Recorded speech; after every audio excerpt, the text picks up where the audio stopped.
పెద్దల మిత్రులు అందరికీ నమస్తే. నేను గరిడేపల్లి సత్యనారాయణ. ప్రపంచవ్యాప్తంగా జెన్ జెడ్లు, జెన్ జీలు, జెన్ వైలు, జెన్ ఎక్స్లు, జెన్ జెడ్లు వస్తూ ఉన్నాయి. జెన్ ఆల్ఫాలు ఇవన్నీ కూడా మనకు సుపరిచితంగా ఇలా మనకు కనిపిస్తూ ఉన్నాయి. సో జెన్ జెడ్ యొక్క ఉద్దేశం ప్రధానంగా నిరుద్యోగం మీద మనకి కనపడతా ఉంది.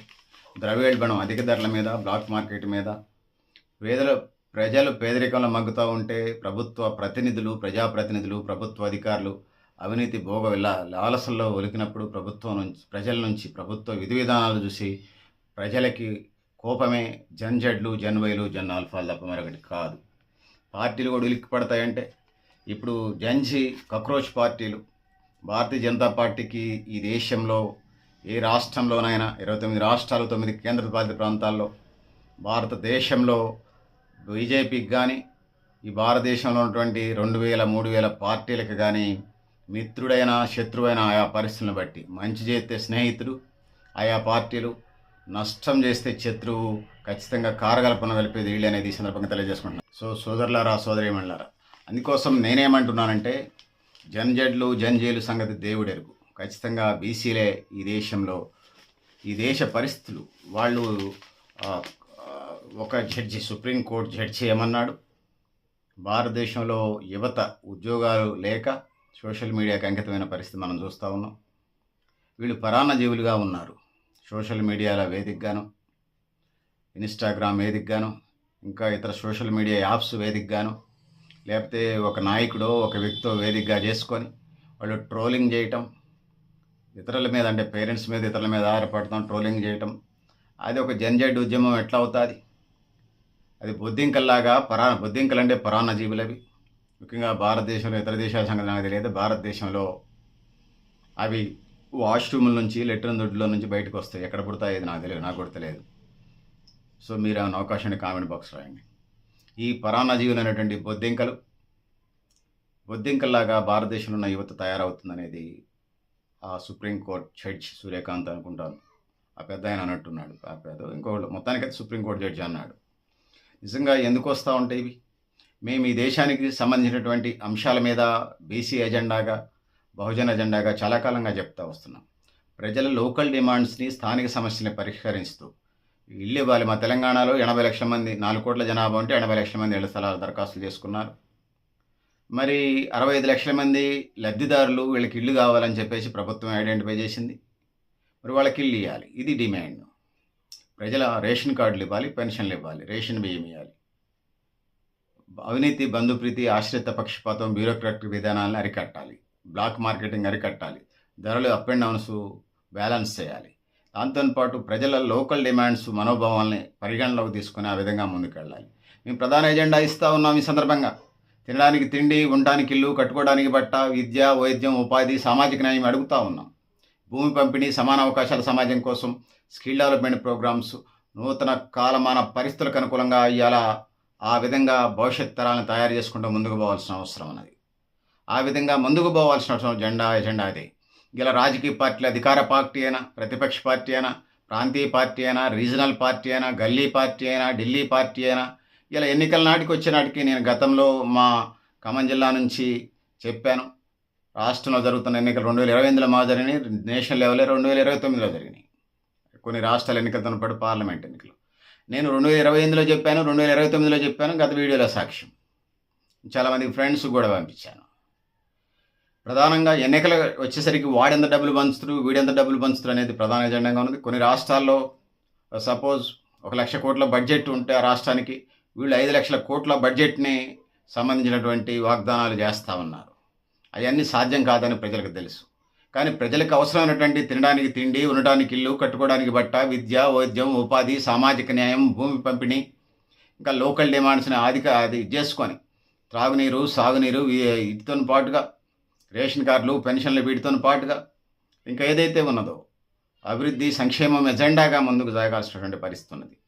కానీ ఇవాళ అది లేకుండా ఆడెంత డబ్బులు పంచుతాడు, వీడెంత డబ్బులు పంచిండు, మీవాడు ఎక్కువ అవినీతి చేసిండంటే మీవాడు ఇంకా ఎక్కువ అవినీతి చేసిండు, మీవాడు గుండె మింగిండంటే మీవాడు గుళ్ళో లింగాన్ని కూడా మింగిండని ఒకళ్ళ మీద ఒకళ్ళు రాజకీయ పార్టీలు పరస్పర ఆరోపణలు చేసుకుంటూ ముందుకు పోతున్న పరిస్థితి మనం చూస్తూ ఉన్నాం. సో దీనికి వామపక్షాలు, లేకపోతే ఎన్డీఏ, యూపీఏ, కాంగ్రెసు, బీజేపీ, ప్రాంతీయ పార్టీలు, రీజనల్ పార్టీలు తేడా ఏం లేదు. విధి విధానాలు లేకపోతే, మారకపోతే అన్నీ ఇట్లనే ఉంటాయని నేపాల్ అనుభవం చెప్తా ఉంది. శ్రీలంక అనుభవం చెప్తా ఉంది. బెంగాల్ అనుభవం పశ్చిమ బెంగాల్ అనుభవం కూడా ఇది చెప్తా ఉంది. దాంతో పాటు బంగ్లాదేశ్ అనుభవం ఇదే చెప్తా ఉంది. నేపాల్ అనుభవం ఇదే చెప్తా ఉంది. శ్రీలంక అనుభవం ఇదే చెప్తా ఉంది. ప్రపంచంలో జరిగినటువంటి అన్ని జెన్ జెడ్, జెన్ జీ, జెన్ ఆల్ఫా యూత్ నుంచి జరిగే రిఫ్లెక్ట్స్ అన్నీ కూడా వీటి నుండే జరుగుతూ ఉన్నాయి. యూత్ ఎందుకు అవుతుంటే వాళ్ళు జనులకు ఖాళీగా ఉంటారు, ఉద్యోగం కోసం చూస్తుంటారు, నిరాశ నిష్ఠలు పెరుగుతాయి. కొంతమంది తాగుబోతులుగా, తిరుగుబోతులుగా, పుండాకూరులుగా, రౌడీలుగా, టెర్రరిస్టులుగా మారుతూ ఉంటారు. కొంతమంది నిరాశ నిష్ఠల్లోకి వెళ్ళి మత్తు పదార్థాలు, మత్తు పానీయాలు, డ్రగ్స్కి ఎడిక్ట్ అవుతూ ఉంటారు. వాళ్ళ స్వయం ఉపాధి మీదుగా, లేకపోతే ఉద్యోగ ఉపాధి కల్పనల మీదుగా ప్రభుత్వాలు కల్పించి వాళ్ళని ఒక దారిలో పెట్టాల్సినటువంటిది బాధ్యత ఇటు రాష్ట్ర ప్రభుత్వానికి, అటు కేంద్ర ప్రభుత్వానికి ఉండదనేది ఈ సందర్భంగా చేస్తున్నారు. దానివల్ల ఈ జడ్లు జనవైలు వస్తున్నాయి. ఇక ఇది జరిగినటువంటి కక్రోచ్ ఉద్యమం. సో ఇవాళ కక్రోచ్ పార్టీ పేరుతోని బీజేపీ భారతదేశంలో 29 రాష్ట్రాలుంటే 29 రాష్ట్రాలలో ఇలా బీజేపీ పార్టీ 21 రాష్ట్రంలో ఎన్డీఏ కూటమిగా అధికారంలో ఉంది. సొంతగానే 13 నుంచి 16 రాష్ట్రాలు సొంతంగా అధికారంలో ఉంది. దానికి ఏ పద్ధతులను అనుసరించారు? రాజ్యాధికారంలో రావడానికంటే సామధాన భేద దండోపాయాలు వాళ్ళు చేయని ప్రయత్నం లేదు. సామధాన భేద దండోపాయాల్లో సిబిఐ, ఈడీ రైట్స్ దగ్గర నుంచి వాళ్ళు చేయని ఇదే లేదు. రాఘవ చెడ్డ దగ్గర నుంచి కొన్నారని చెప్పేసి ఆమ్ ఆద్మీ పార్టీ విమర్శలు చేస్తూ ఉంది. ఇలా తొలితరానికి సంబంధించినటువంటి స్వాతంత్ర సమర యోధులు కానీ, ఆ జాతీయ నాయకులు కానీ దేశం బాగుండాలని చెప్పేసి మొదటి నుంచి పోరాటాలు చేశారు, ఉద్యమాలు చేశారు. లాఠీ దెబ్బలు తిన్నారు, తోటలు దెబ్బలు తిన్నారు, ప్రాణాలు అర్పించారు. అండమాన్ నికోబార్ దీవులు జైలుకు పోయారు. ఇది జాలదన్నట్టుగా భారతదేశం స్వాతంత్రోద్యమం స్టార్ట్ అయిన దగ్గర నుంచి ఇప్పటి 47 దాకా వీళ్ళని ఖైదీలుగా పట్టుకొని జైళ్ళల్లో పెట్టి వీళ్ళని ఒట్టికి మేపటం. ఇప్పుడు మన ఖైదీ లేదని చేసినా జైల్లో పెడతారు. సరే పని చెప్తున్నారు, లేదు అదొక భాగం. కానీ ఇప్పుడు మన జైళ్ళు, మన కారాగారాలు వాళ్ళని పరివర్తన చేసినట్టు ప్రయత్నం చేస్తున్నాయి. ఇలా బ్రిటిష్ వాళ్ళ గవర్నమెంట్లో రాజ్యానికి వ్యతిరేకంగా మాట్లాడితే, ముఖ్యంగా బ్రిటిష్ రాజ్యానికి, రవి అస్తమించిన బ్రిటిష్ సామ్రాజ్యానికి వ్యతిరేకంగా మాట్లాడతారా అని తీసుకుపోయి జైల్లో పెట్టడం, వీళ్ళని ఒట్టికి మేపటం ఏందని చెప్పేసి విదేశాల్లో వాళ్ళ గనులు, రవి అస్తమించిన బ్రిటిష్ సామ్రాజ్యం అంటే ఇటు పక్క సూర్యుడు అస్తమిస్తుంటే అటు పక్క సూర్యుడు ఉదయిస్తుంటాడు. అంత విశాలమైనటువంటి భూభాగాన్ని, భూమి మీద భారతదేశం అనే దేశాలు, అనేక దేశాలని ఆ రోజుల్లో బ్రిటిష్ వాళ్ళు అనండి, ఇంగ్లాండ్ వాళ్ళు అనండి, ఆ విధంగా పరిపాలన చేశారు బ్రిటన్ వాళ్ళు. సో వాళ్ళకి వ్యతిరేకంగా అనేక కుటుంబాలు, అనేక రాజకీయ పార్టీలు జీవితాలను పణంగా పెట్టి చేసినాయి. ఆ విధంగా జరిగింది. తొలితరం నాయకులకు సంబంధించి వచ్చినప్పుడు జవహర్లాల్ నెహ్రూ, లాల్ బహదూర్ శాస్త్రి, ఇందిరాగాంధీ, రాజీవ్ గాంధీ, ఇంకా తర్వాత మధ్యలో వాజ్పేయి గారు, మొరార్జీ దేశాయ్, లాల్ బహదూర్ శాస్త్రి, ఇంకా అనేక మంది పెద్దలు, మన్మోహన్ సింగ్, మోడీ దాకా అనేక మంది పెద్దలు పరిపాలన చేశారు. మోడీ గారు, వాజ్పేయిది అట్లా ఉంచితే మిగిలిన వాళ్ళంతా కూడా కాంగ్రెస్ మద్దతు ఇచ్చినటువంటి పార్టీలతోనే, అది థర్డ్ ఫ్రంట్ పేరుతోనే, ఇంకో పేరుతోనో కాంగ్రెస్ ఒక 50 ఏళ్ళు పరిపాలించింది. వాళ్ళ మద్దతు ఇచ్చినటువంటి పార్టీ పరిపాలన చేసింది, థర్డ్ ఫ్రంట్, యునైటెడ్ ఫ్రంట్ పేరుతోని. సో ఏది ఏమైనా తొలితరం భారతదేశానికి సంబంధించిన నాయకులు సిన్సియర్గా ఉన్నారు. ఆ విధంగా ఈ దేశ అభివృద్ధికి బాటలు వేయడానికి ప్రయత్నం చేశారు. సహజంగానే సంపద అంతా పేదలకు అందే ప్రయత్నం జరిగింది. 1947లో స్టార్ట్ అయినటువంటి ఈ ఉద్యమం 1982 నాటికి ఏదైతే ఉన్నదో 23% నుంచి 50% పెట్టుబడిదారు చేతున్నటువంటి భారత వ్యవస్థ 12% పడిపోయింది 80 దశకానికి వచ్చేసరికి. మళ్ళీ సీన్ కట్ చేస్తే పివి నరసింహరావు వచ్చేటానికి ఎల్పిజి పేరుతోని ఈ దేశం 500 కార్పొరేట్ బహుళజాతి సంస్థలు కనుసరణలో నడుస్తుంది భారతదేశం అని.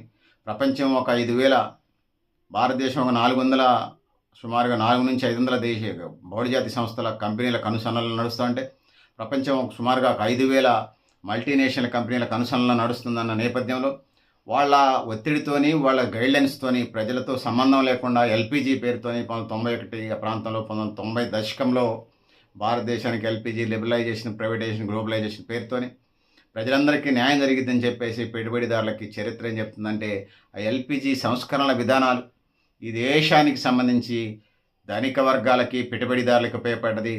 పేదల్ని మరింత నిరుపేదలు చేసింది తప్ప మరొకటి కాదని అర్థమవుతా ఉంది. దేశానికి స్వాతంత్రం వచ్చినటువంటి పరిస్థితి తీసుకొచ్చిన నాయకులు కానీ, దానికి ప్రతిపక్షాల్లో ఉండే నాయకుల పోరాటాలు ఇలా ఈ తరానికి తెలియటం లేదు. 3వ 4వ తరానికి వచ్చేస్తున్నాం, 5వ తరానికి వెళతా ఉన్నాం. తొలితరం నాయకులు చేసింది 2వ తరం మాత్రం నాకు తెలుసు. ఎందుకంటే మా తాతలు కూడా ఆ సాయుధ పోరాటంలో, ఆ స్వతంత్ర పోరాటంలో ఉన్నారు కాబట్టి నాకు తెలుసు. 600 సంవత్సరాల చరిత్ర తెలుసు. అక్కడ చెప్తే నేను హిస్టరీ కూడా 1 ఆఫ్ ద పార్ట్గా చదువుకున్నాను డిగ్రీలో, హ్యుమానిటీస్ నుంచి, ఆర్ట్స్ నుంచి. సో ఈ క్రమంలో నాకు చరిత్ర తెలుసు, భారతదేశ చరిత్ర తెలుసు, యూరోపియన్ చరిత్ర తెలుసు, వరల్డ్ హిస్టరీ తెలుసు. సో ఏదేమైనా అది తెలియనటువంటి ఇలా సెమిస్టర్ ఒక సెమిస్టర్ అంటే 3 సెమిస్టర్లు పెట్టమంటున్నట్టు ఒక్కొక్కడు. ఏయ్ బ ఈ ఇంతకుముందు ఒకసారి కామన్ ఎగ్జామ్ అనేది 2 సెమిస్టర్లు అయితే పిల్లలకి 12 చాప్టర్లు అనుకో 2 6 చాప్టర్లు 6, 6. ఎట్లా కాదు 4 సెమిస్టర్లు పెట్టాలంట. 3 చాప్టర్లు ఒక్కొక్కటి. 3 చాప్టర్లు ఏం చేస్తారంటే అందులో ఒకటి 3 ప్రశ్నలు పైన చదువుకొని పోయి రాసిస్తే పాస్ అవుతాడట. 25 మార్కులు పెడితే ఓవరాల్ గ్రేడ్లో ఒక దాంట్లో 20 వచ్చినా 35 మార్కులు పాస్ చేయాలంట. 15 మార్కులు చాలట 3 సెమిస్టర్లు కలిపి 135. సో ఒక ప్రత్యేక పరిస్థితులకు నెట్టేయబడ్డారు. ఇక స్వాతంత్ర పోరాటాలు, స్వతంత్ర సమరయోధులు, భారతదేశ స్వతంత్ర ఉద్యమం, 1857 తొలి స్వతంత్ర సంగ్రామం, ఝాన్సీ లక్ష్మీబాయి, తాంత్యా తోపే, జలకరీబాయి, వీళ్ళు తెలుసా వీళ్ళంతా? సాకలాయిలమ్మ ఎవరు, దొడ్డి కమరయ్య ఎవరు, జవహర్లాల్ నెహ్రూ ఎవరు, మహాత్మా గాంధీ ఎవరు, సుభాష్ చంద్రబోస్ ఎవరు, భగత్ సింగ్ ఎవరు? అసలు భగత్ సింగ్ ఎందుకు ఉరి తీయబడ్డాడు తెలుసా ఈ తరాలకని అడుగుతా ఉన్నాను. సో ఇట్లాంటి పరిస్థితులకు నెట్టబోయబడ్డం యువతరం ఆ పరిస్థితులు ఉన్నది. చైనాని చూసంటే చైనా వాళ్ళు ఏం చేస్తున్నారు? తియనన్మెన్ స్క్వేర్ వద్ద ఉదంతాన్ని తీసుకుంటే అక్కడ కమ్యూనిస్ట్ ప్రభుత్వం అమలు చేస్తున్నటువంటి కఠిన ఆంక్షలకి యువత గొంతు వినిపిస్తే ఈ చైనా గురించే చెప్పాలా. ఏదాలు వదిలించినట్టు ఉంటుంది చైనా గురించి మనం చెప్పుకోవాల్సి వస్తే. కమ్యూనిస్ట్ ప్రభుత్వానికి వ్యతిరేకంగా కొన్ని కోట్ల మంది రోడ్డు మీదకి వస్తే టన్నుల కొద్ది మందిని చంపారు, జైళ్లలో పెట్టారు, తొక్కేశారు, కేసులు పేరుతోని కోర్టు చుట్టూ తిప్పుతా ఉన్నారు. మానవ హక్కులు ఉన్నాయా అని అడుగుతా ఉన్నాను. కొంతమంది కమ్యూనిస్టు సోదరులకు కోపం వస్తే రావచ్చు. అంతర్జాతీయ మానవ హక్కులు ఏం చెప్తా ఉన్నాయి, మానవ హక్కుల సంఘాలు ఏం చెప్తా ఉన్నాయి. సో అదొక భాగం. సో చైనా అని గురించి మరీ ప్రస్తావించడం గ్లోబలైజేషన్ వరల్డ్లో అనవసరం మాట. అది చైనా అసలు కమ్యూనిస్ట్ దేశమే కాదు. 70-90% ప్రైవేట్ పెట్టుబడులు ఉన్నాయి. ఇక కాక్రోచ్ కలకలం అంటున్నారు. ఒక దళిత యువకుడు, ఒక మహారాష్ట్రకు చెందినటువంటి యువకుడు ఆ రోజు ఒక సోషల్ మీడియా పోస్ట్ పెట్టాడు. భారతీయ యువత కక్రోచ్లు అంటే పరాన్నజీవులుగా ఉండి ఒక ఛానల్ పక్షానికి వెళ్ళి ఒక ఛానల్ సమక్షంలో జాయిన్ అయ్యి ఒక సోషల్ మీడియా యాప్లో జాయిన్ అయ్యి దాంతో యుద్ధాలు చేస్తున్నట్టుగా ఇదవుతూ ఉన్నారు. తిని ఫ్యాన్ వేసుకొని కాలక్షేపానికి పోస్ట్ పెట్టి అందులో జాయిన్ అయితే ఉద్యమకారుడు గారు. ఒక సుభాష్ చంద్రబోస్, ఒక ఆజాద్ చంద్రశేఖర్, ఒక రాజ్గురు, ఒక సుఖదేవ్, ఒక భగత్ సింగ్, ఒక అల్లూరి సీతారామరాజు, ఒక మహాత్మా గాంధీ, ఒక జవహర్లాల్ నెహ్రూ, ఒక సాకలి ఐలమ్మ, ఒక జ్యోతిరావు పూలే, ఒక అంబేద్కర్, ఇట్లా అనేక మంది మహనీయులు ఈ దేశ స్వాతంత్రం కోసం పోరాడారు. ఈ దేశం బాగుండాలని, భారతదేశం బాగుండాలని, భారతదేశ ప్రజలు బాగుండాలని గూస్ బంప్స్ వస్తూ ఉన్నాయి. రోమాలు నిక్కబొడుచుకుంటూ ఉన్నాయి. వాళ్ళ పేర్లు చెప్తూనే. ఈ దేశ స్వాతంత్రం కోసం, ఈ దేశం సౌభాగ్యంగా ఉండాలని చెప్పేసి వాళ్ళ ప్రాణాలను పరంగా పెట్టారు.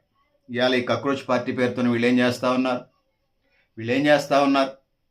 ఈ దేశంలో ఉండి చేస్తే దళితులంటే మా తమ్ముళ్ళే వాళ్ళు, గిరిజనులంటే మా తమ్ముళ్ళే వాళ్ళు. భారతదేశంలో 5,000, 7,000 కులాలు ఉన్నాయి. ఎస్సీ ఎస్టీలకి 5,000, 7,000 కులాల్లో ఎస్సీ ఎస్టీలకు రాజ్యాంగం ప్రకారం హక్కులు ఇస్తున్నాం, కొనసాగుతుంది. ఎప్పుడైనా బీజేపీ, ఆర్ఎస్ఎస్, సంఘ పరివార శక్తులు ఏమైనా చేస్తే దాన్ని అడ్డుకుంటాం ఖచ్చితంగా. రాజీయే లేదు.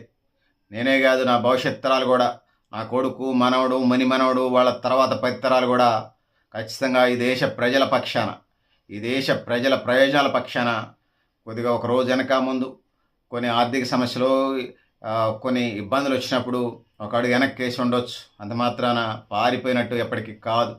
మా గొంతు వినపడుతూనే ఉంటుంది. నేను నా వంశానికి సంబంధించిందే కాదు, నా ఐడియాస్తో చాలామంది నాన్ గవర్నమెంటల్ ఆర్గనైజేషన్స్ పేరుతోనే కాకుండా నాన్ గవర్నమెంటల్ ఆర్గనైజేషన్ చేసి వస్తాయి కదా, నాన్ పొలిటికల్ ఆర్గనైజేషన్స్ ఈ ఐడియాస్తో పనిచేస్తున్న వాళ్ళని నేను ఎరుగుతున్నాను. ఒకప్పుడు నేను చదువుకున్న రోజులు ఈ దేశాన్ని ఎవరు నడుపుతున్నారు, ఎట్లా పోద్దని భయాందోళన ఉండేది.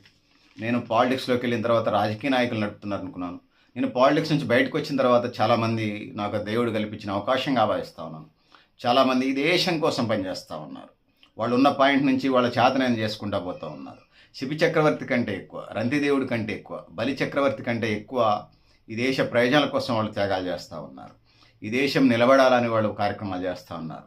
ఏదో అనుకుంటా ఉన్నారు, పెళ్లి చేసుకొని నైట్ భార్య దగ్గర కాపురం చేసి పిల్లల గంటమే అనుకుంటా ఉన్నారు. కానీ ఈ దేశం అంటే, ఈ దేశ ఆచార వ్యవహారాలంటే పడి చచ్చేటువంటి ప్రపంచాన్ని నేను ఎరుగుదును. అందుకోసం ఈ దేశ ప్రయోజనాల కోసం గత తరాలు చేసినటువంటి త్యాగాల్ని కొనసాగిస్తూ నవతరాన్ని వాళ్ళ ఆలోచనల్ని మెర్జ్ చేసి భవిష్యత్తు కార్యాచరణ చేసి 100 ఏళ్ళకి 1000 ఏళ్ళకి లక్షలకి దశ దిశ మార్గనిర్దేశం చేసే కార్యక్రమం చేస్తాం. ఈ బొద్దింకల బ్యాచ్, ఈ చెదల బ్యాచ్, ఈ కక్రోచ్ బ్యాచ్ ఎవరండి వీళ్ళంతా? ఈ దేశంలో ఉండి నువ్వు 10 మంది చేసినా మేము మా సర్కిలు మా ఐడియాలజిస్టులు అంతా కూడా మిమ్మల్ని మద్దతిస్తారు. దళిత యువకుడు కాబట్టి అనేక తరతరాలుగా నీ జాతులు సహోదరుడు ఈ జాతుల అవమానానికి సహించాయి కాబట్టి నీ మీద మాకు సానుభూతి ఉంది, నాకు నాన్ పొలిటికల్ ఆర్గనైజేషన్స్.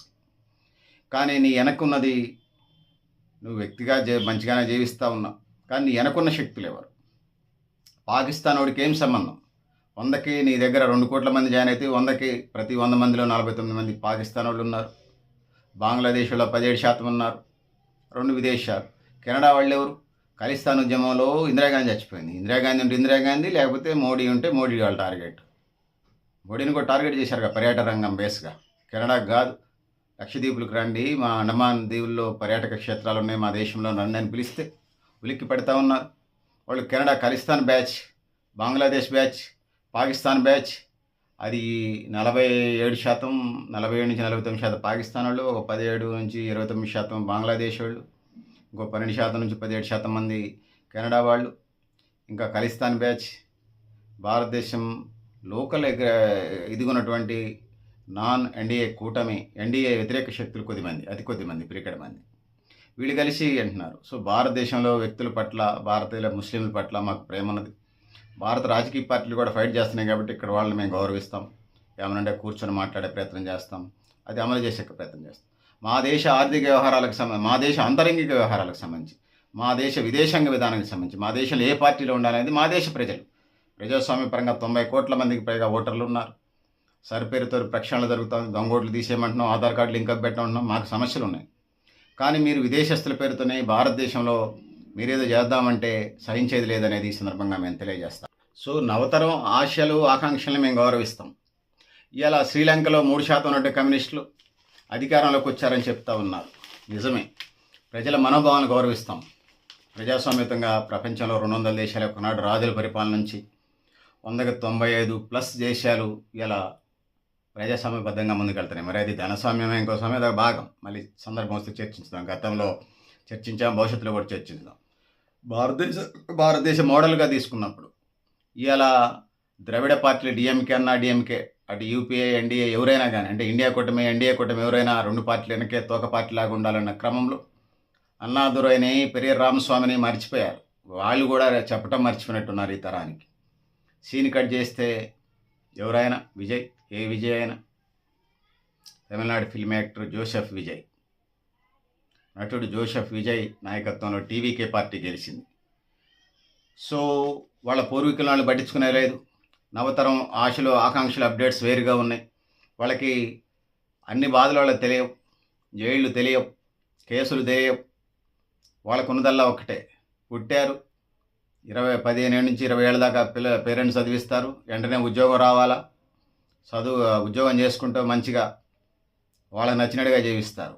ఇదే జీవితం అనేటువంటి ఉన్నది. మన దేశ చరిత్ర, మన పూర్వీకుల ఆచార వ్యవహారాలు, మన హెరిటేజ్ అండ్ కల్చర్తో వాళ్ళకి సంబంధం లేనట్టుగా ఉన్నది. ముఖ్యంగా ఈ కక్రోచ్ బ్యాచ్కి, ఈ చెదల బ్యాచ్కి. సో ఈ దేశ వ్యవహారాలు గల్లీ నుంచి ఢిల్లీ దాకా తెలుసుకోవాల్సిన అవసరం ఉన్నది. ఈ మైలురాళ్ళు తెలుసుకోవాల్సిన అవసరం ఉంది. ఇక అధికారం ఉన్న పార్టీని కూలగొట్టడం ఎజెండాగా రాజకీయాల్లో ఉండొచ్చు, కానీ పాకిస్తాను, బంగ్లాదేశు, రోహింగ్యాలు, కెనడా బ్యాచ్, ఖలిస్తాన్ బ్యాచ్, నేనేం బీజేపీ కాదు, ఎన్డీఏ అసలే కాదు. ప్రస్తుతానికి భవిష్యత్ సంగతి సందర్భం వస్తే మీకు చెప్తాను, అది ఇబ్బంది ఏం కాదు. సమదూరంలోని చెప్తున్నాను, ప్రజల పక్షానని చెప్తా ఉన్నాను. ఎవరు వీళ్ళంతా? మన ఆంతరంగిక వివరాలకు వీళ్ళకేం పని అంటా ఉన్నాను. తరాలు మారుతూ ఉన్నాయి, యుగాలు గడుస్తూ ఉన్నాయి. నవతరం ఆలోచనలు కూడా అప్డేట్ చేసుకొని ముందుకెళ్లాల్సిన అవసరం ఉంది. సో డిఎంకే ద్రవిడ పార్టీలను కాదని విజయ్ పార్టీ వస్తే, సామాజిక న్యాయాన్ని కాదని 69% రిజర్వేషన్లు కాదని ముందుకెళ్తాడా? 69% రిజర్వేషన్లు చేసింది ఎవరు? జయలలిత దీది. ఆమె సామాజిక వర్గం, బ్రాహ్మణ సామాజిక వర్గం. అది చేసినటువంటి కేంద్రంలో ప్రధానమంత్రి ఎవరు? పివి నరసింహరావు. కరుణాలో వాళ్ళు అనుకుంటాను, కరుణ సామాజిక వర్గం, ఓసీ సామాజిక వర్గం. ఇద్దరు ఓసీలు సామాజిక న్యాయం కోసం వాళ్ళు మేధావులు కాబట్టి రాష్ట్ర ప్రయోజనాల కోసం 69% రిజర్వేషన్లు చేశారు. ఆ రిజర్వేషన్ కోసం తమిళనాడులో పోరాడినటువంటి జయలలిత దీది, ఆమె అన్నాడీఎంకే పార్టీ. కేంద్రంలో యూపీఏ పేరుతోని కాంగ్రెస్ అధికారంలో ఉన్నది. అసలు అక్కడ పరిపాలన చేసే పార్టీకి కేంద్రంలో ఉన్న పార్టీకి ఏమైనా సంబంధం ఉందా? కానీ ఢిల్లీ నుంచి కదలకుండా బిల్లు చేయించుకొని పోయింది. సో సామాజిక న్యాయం అవసరం. ఇప్పుడున్న యువతకు సంబంధించి తిన్నామా, పడుకున్నామా, తెల్లారిందా, ఆ తిండికి పడుకోవడానికి మధ్యలో ఆ తిండికి డబ్బులు కావాలి కాబట్టి ఉద్యోగం కావాలి. మరి అదేదో కూరగాయల మార్కెట్కి పోయి 10 రూపాయలు ఇచ్చి కొనుక్కునేది కాదు. కంపెనీలు పెట్టాలి, ఫ్యాక్టరీలు పెట్టాలి, వ్యవస్థ నడపాలి, టర్నోవర్ జరగాలి. అప్ అండ్ డౌన్స్ ఉంటాయి. ఆర్థిక వ్యవస్థ అంటే షేర్ మార్కెట్ లాగా అప్ అండ్ డౌన్స్ ఉంటాయి, బీపీ లాగా అప్ అండ్ డౌన్స్ ఉంటాయి. మధ్యవయస్కులు అవుతున్న కొద్దిగా బీపీలో అప్ అండ్ డౌన్స్ ఉంటాయి. అట్లనే ఆర్థిక వ్యవస్థకు కానీ, రాష్ట్రానికి కానీ, దేశానికి కానీ ఆటుపోట్లు ఉంటాయి. ఇవన్నీ వాళ్ళకి ఏం తెలియదు. జన్ జెడ్లు, జన్ వైలు, gen X, gen Y, gen Z, gen alpha, ఇంకొకటి. సో ఇదే ఎజెండాగా ఉన్నది. మన పూర్వీకులకు సంబంధించినటువంటి ఏం జరిగింది, ఏం జరుగుతుందో తెలుసుకోవాల్సిన అవసరం ఉంది. ఇట్లనే జనరల్గా తెలుగు రాష్ట్రాల్లో ఎన్టీఆర్ పార్టీ పెట్టాడు. ఎన్టీఆర్ కళ్ళలోకి మొహంలో చూసి మాట్లాడాలంటే భయపడేవాళ్ళు. దాని తర్వాత టీడీపీ నుంచి బయటకు వచ్చినటువంటి కేసీఆర్ కూడా ఆ రేంజ్లోనే మెయింటైన్ చేశాడు. తర్వాత ఏమైంది, యూటర్న్ తీసుకోవాల్సి వచ్చింది. రామోజీ ఫిల్మ్ సిటీని 1000 నాగలతో దున్ని ప్రజలకు పంచుతా, ఇస్తా ప్లాట్లు చేస్తాను ఆయన. రామోజీ ఫిల్మ్ సిటీలోనే మంత్రాలు జరిపి అది తెలంగాణ రాష్ట్రానికి తలమానికి మనడు. అది లెక్కలేనితనంగా అయిపోయింది, మనం చూసాం. సో ఇక ఆంధ్రాలో తెలుగుదేశం పార్టీ, ఆంధ్రాలో తెలుగుదేశం జగన్ పార్టీలు, తెలంగాణలో కాంగ్రెస్, వైఎస్ఆర్సీపీ, బీజేపీ పార్టీలు. తెలంగాణలో కాంగ్రెస్, బీజేపీ, బీఆర్ఎస్ పార్టీలు ఉన్నాయి. సో ఇది పరిస్థితి. ఈ బొద్దింకల పార్టీలు ఇక్కడ మనుగడ సాగిస్తాయంటే సాగిస్తాయని చెప్పలేం. వీళ్ళంతా ఎవరు? ప్రజల కాదు కదా, విదేశస్తులకి ఈ దేశంతోనే సంబంధం. ఈ దేశంలో 10 మందితో చేసినటువంటి కార్యక్రమాన్ని గుర్తిస్తాం. కానీ విదేశీ శక్తులు, విదేశీ హస్తాలతో విదేశీ ఫండ్స్ పెట్టుకొని దేశ అభివృద్ధి కోసం ఉపయోగపడితే క్రిస్టియన్ చారిటీస్, ముస్లిం ఆర్గనైజేషన్ దేశ చారిటీకి, దేశ సేవలకి ఉపయోగపడితే సహిస్తామే. కానీ దేశంలో ఉన్నటువంటి రాజకీయ పార్టీలని, దేశంలో పేదరికాన్ని, దేశంలో అరాచక శక్తులుగా అభివరించే కార్యక్రమాన్ని, దేశ భద్రతను భంగం కలిగించడం కానీ, దేశంలో అరాచకాలు సృష్టిస్తాం, బాంబ్ బ్లాస్టింగ్లు చేస్తామంటే ప్రాణం పోయినా సరే దుష్ట శక్తుల పట్ల అప్రమత్తంగానే ఉంటాం. సంగతి చూసేదాకా వదిలిపెట్టే ప్రసక్తి లేదనేది ఈ సందర్భంగా హెచ్చరిస్తామని తెలియజేస్తా ఉన్నాం. సోదరులారా, సోదరిమణులారా, ఈ యువతరానికి అన్నీ తెలుసని నేను అనుకోవట్లేదు. సెమిస్టర్ ఎగ్జామ్ 12 చాప్టర్లు ఉంటే 6 చాప్టర్లకి చదవటానికి వెళ్ళే బద్ధకం వేస్తుంది. 3 చాప్టర్లకు ఒక సెమిస్టర్ పెట్టమంటా ఉన్నారు. అంటే 4 సెమిస్టర్లు పెట్టాలి వీళ్ళ కోసం. అసలు స్టాండ్స్ని, విధి విధానాలే మార్చాలి. ప్రపంచంలో ఎక్కడ ఈ విధి విధానాలు లేవు. ఇట్లా ఉన్నది వీళ్ళకి అన్నీ తెలుసా అంటే అన్నీ తెలియదు. వాళ్ళకి తెలిసింది అలా ఒకటి, తిన్నామా, పడుకున్నామా, తెల్లారిందా, మధ్యలో తినడానికి డబ్బులు కావాలి, పండుకోవడానికి డబ్బులు కావాలి, కాబట్టి ఒక ఉద్యోగం కావాలి. ఇదే ఎజెండాగా ఉన్నది. సో వాళ్ళు కూడా రియలైజ్ కావాలి. సో ఆ విధంగా ముందుకు పోవాల్సిన అవసరం ఉందనేది ఈ సందర్భంగా తెలియజేస్తాం. సో ఆంధ్రప్రదేశ్లో కానీ అంటే ఎన్డీఏ బీజేపీకి సంబంధించి 33% రిజర్వేషన్ల ఎజెండా మీదకి వచ్చింది. ఇలా ఎన్డీఏ కూటమిని అడిగాం, బీసీల ఎస్సీ ఎస్టీ మహిళలకు సంబంధించి వాళ్ళకి పోవాలని. అదేవిధంగా బీసీల వాటా బీసీలకు రావాలని జనాభా దామాషా నిష్పత్తిలో మేమెంతో మాకు అంత వాటా ఇవ్వండి, మీరు అంత తీసుకోండి. అది ఇలా తెలుగునాడు మహానాడు వేదికగా వైఎస్ఆర్సీపీ వెళ్ళి మహానాడు కాదు, అది మహాగూడు అంటున్నారు. సరే, మీరు అధికార ప్రతిపక్షాలు ఏం కొట్టుకున్నా, మేము తెలుగుదేశం పార్టీ జరుపుకునేది ఒక పెద్ద పండుగ. ఆ పండుగలో బీసీ మహిళలకి 33% రిజర్వేషన్స్ ఇస్తామంటున్నారు. స్వాగతిస్తూ ఉన్నాం. తరతరాలుగా, యుగాలుగా, వంటింటి కుందేళ్ళుగా చిన్నప్పుడు తండ్రి సంరక్షణలో, పెళ్ళయ్యాక భర్త సంరక్షణలో, ముసలోళ్ళు అయిన తర్వాత పిల్లల సంరక్షణలో, కొడుకుల సంరక్షణలో పెరగటమే జీవితం.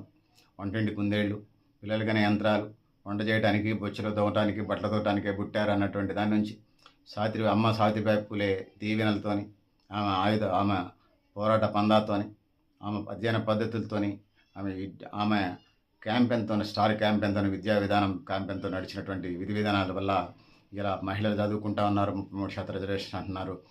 భారతదేశంలో 5 నుంచి 7,000 కులాలు ఉన్నాయి.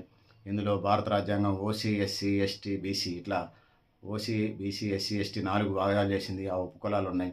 ఇలా ఎస్సీ ఎస్టీలకి రాజ్యాంగం ప్రకారం మహిళా రిజర్వేషన్ అయినా, ఎస్సీ ఎస్టీ రిజర్వేషన్స్ అయినా అందుతూ ఉన్నాయి. తమ్ముళ్ళకి అందుతున్నాయి కాబట్టి సంతోషం. ఇలా రిజర్వేషన్ లేకుండా బీసీలు ఉన్నారు.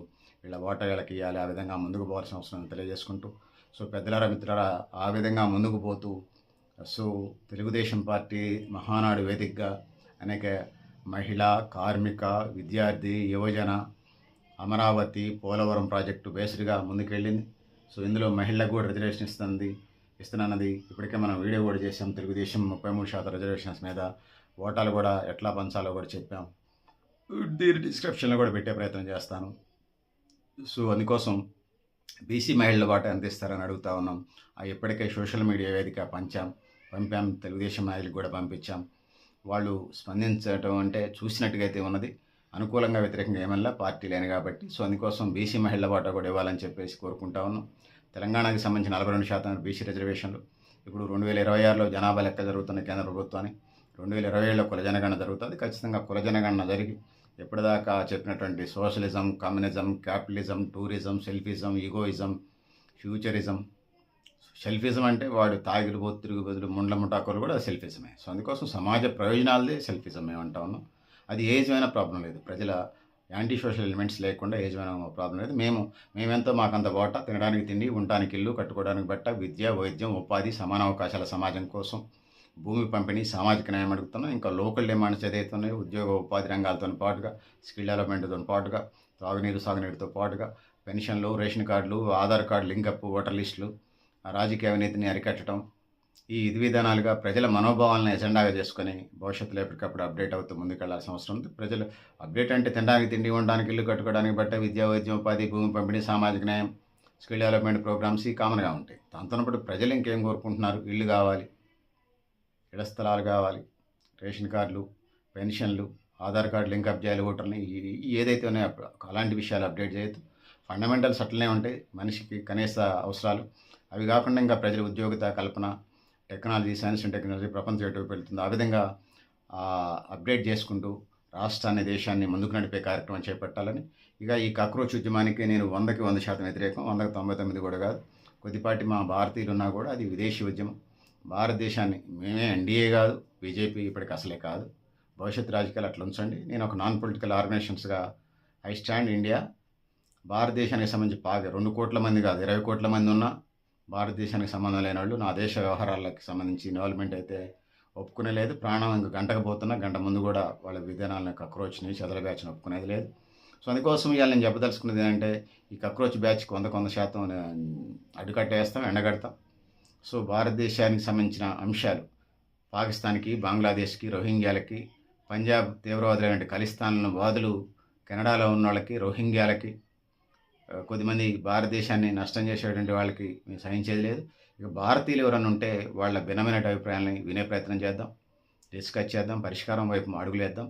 వాటికి సంబంధించి పోరాటాల్లో మన వంతు కర్తవ్యాలు, మన డిస్కషన్, చర్చలు, డిబేట్లు చేసుకుంటూ భారతీయుల ప్రయోజనాలు కాపాడుకుంటూ ముందుకు పోవటమే ఎజెండా అని తెలియజేసుకుంటూ, పెద్దలరా, మిత్రులారా, మీరు కూడా మీ అభిప్రాయాలను కామెంట్ బాక్స్ రాయని తెలియజేస్తూ, నేను గరిడేపల్లి సత్యనారాయణ, న్యూ లక్ష్య ఆర్గనైజేషన్. థ్యాంక్ యూ అని ఉండాలి పెద్దలరా, మిత్రులారా. మీరు కూడా మీ అభిప్రాయాలను కామెంట్ బాక్స్ రాయని తెలియజేసుకుంటున్నాను.